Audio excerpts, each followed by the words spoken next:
Hello friends, இன்றைக்கி நம்ம தக்காளி தோசை தான் பார்க்க போகிறோம். தக்காளி தோசை எப்படி பண்ணுறதுன்னு பார்க்கலாம். வீடியோக்குள்ளே போகிறதுக்கு முன்னாடி நம்ம சேனலை ஃபஸ்ட் டைம் பார்க்குறீங்கன்னா சேனலை மறக்காமல் சப்ஸ்கிரைப் பண்ணிக்கோங்க. அப்படியே பெல் ஐக்கானே கிளிக் பண்ணிக்கோங்க. அதுக்கு நல்ல பழமாக ஒரு 6-7 தக்காளி எடுத்து வச்சுக்கோங்க. ஒரு 10 பல் பூண்டு, கொஞ்சமாக கருவேப்பிலை, காரத்துக்கு 2 காஞ்ச மிளகாய், கலருக்காக 2 காஷ்மீரி மிளகாய், ஒரு சின்ன துண்டு இஞ்சி. இதை நறுக்கி எடுத்துகிட்டு வந்துடலாம். இப்போ இந்த நறுக்கி எடுத்துகிட்டு வந்ததை நல்லா ஃபைன் பேஸ்ட்டாக அரைச்சிக்கலாம். அரைச்சி எடுத்துகிட்டு வந்தாச்சு.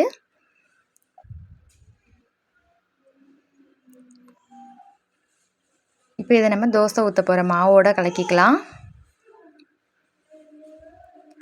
நல்லா மிக்ஸ் பண்ணிக்கோங்க.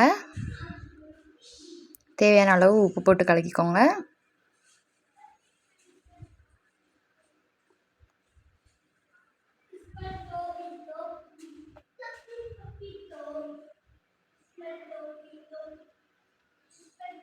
நல்லா மிக்ஸ் பண்ணிக்கோங்க.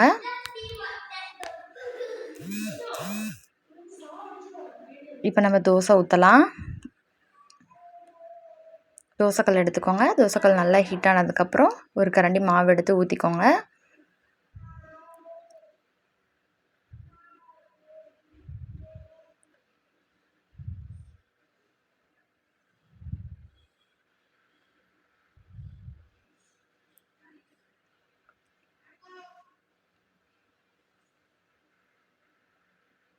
கொஞ்சமாக எண்ணெய் ஊற்றிக்கலாம்.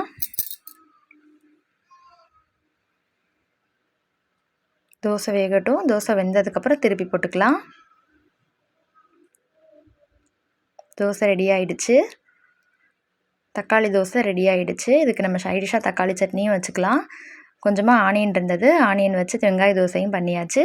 இப்போ தக்காளி தோசை ரெடி. தக்காளி சட்னி, கார சட்னி, தேங்காய் சட்னி இப்படி எது வேணாலும் சைடிஷாக வச்சுக்கலாம். நம்ம இன்றைக்கி தக்காளி சட்னி தான் வச்சுருக்கோம். இந்த வீடியோ உங்களுக்கு பிடிச்சிருந்துச்சுன்னா லைக் பண்ணுங்கள், மறக்காமல் சப்ஸ்கிரைப் பண்ணிக்கோங்க, ஷேர் பண்ணுங்கள். இன்னும் ஒரு நெக்ஸ்ட்டு சூப்பரான வீடியோவில் நெக்ஸ்ட்டு பார்க்கலாம். பாய் பாய்.